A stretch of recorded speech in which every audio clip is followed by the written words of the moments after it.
ఈరోజు తామరతో బాధపడే వారి కోసం ఆయుర్వేదిక్ సంహితాసులో చెప్పబడిన ఒక బెస్ట్ రెమెడీ గురించి తెలుసుకుందాం. నేను మీ doctor Ajit Durgaprasad Sripathi, MD panchakarma, ayurvedic general physician Khammam. మన గత వీడియోస్లో అసలు ఈ తామర అంటే ఏమిటి, ఇది రావడానికి గల కారణాలు ఏమిటి, వాటి లక్షణాలు ఎలా ఉంటాయి, ఆయుర్వేదంతో ఎలా తగ్గించుకోవచ్చు అనేవి డీటెయిల్గా తెలుసుకోవడం జరిగింది.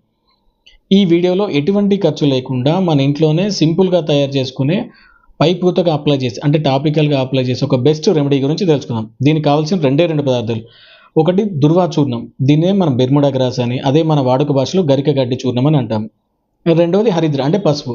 దీనిని మెడిసిన్ రూపంలోకి ఎలా తయారు చేసుకోవాలంటే ముందుగా ఈ గరిక గడ్డి ఏదైతే ఉంటుందో దాన్ని సమూలం కలెక్ట్ చేసుకొని ఫ్రెష్గా కడిగి నీడలో ఎండబెట్టాలి. అది కంప్లీట్గా ఎండిపోయిన తర్వాత మిక్సీలో వేసి మెత్తటి పొడిలాగా చేసుకొని ఒక గాజు సీసాలో భద్రపరచుకోవాలి. తామర ఎక్కడైతే ఉంటుందో మనము అప్లై చేసే ముందు, మన శరీరానికి అప్లై చేసే ముందు దీనిని సమభాగాలుగా తీసుకోవాలి. అంటే గరిక పొడిని, ఈ పసుపును సమభాగాలుగా తీసుకొని దానిని బటర్ మిల్క్ లేదా వాటర్ లేదా లైమ్ జ్యూస్లో సరిపడినంత కలుపుకొని ఒక పేస్ట్ లాగా చేసుకొని ఎక్కడైతే తామర ఉంటుందో దాని మీద ప్యాక్ లాగా అంటే ఒక లేపంలాగా అప్లై చేసి ఉంచి అది ఆరిపోయిన తర్వాత అంటే సుమారుగా 20 నుంచి 30 నిమిషాల వరకు ఉంచుకొని ఆ తర్వాత కడిగేసుకోవాలి.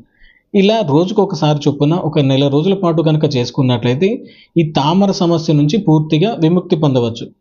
కానీ తీవ్రత ఉన్న వారిలో ఈ రెమెడీ ఒకటే సరిపడకపోవచ్చు. కనుక మీ దగ్గరలో ఉన్న క్వాలిఫైడ్ ఎండి ఆయుర్వేదిక్ ఫిజిషియన్ని సంప్రదించినట్లయితే లేదా మమ్మల్ని ఆన్లైన్ కన్సల్టేషన్ ద్వారా కూడా సంప్రదించినట్లయితే ఇలాంటి రెమెడీస్తో పాటు ఇతర సూచనలు మరియు డైట్ మరియు మెడికేషన్ కూడా అడ్వైజ్ చేయడం అనేది జరుగుతుంది. Thank you all.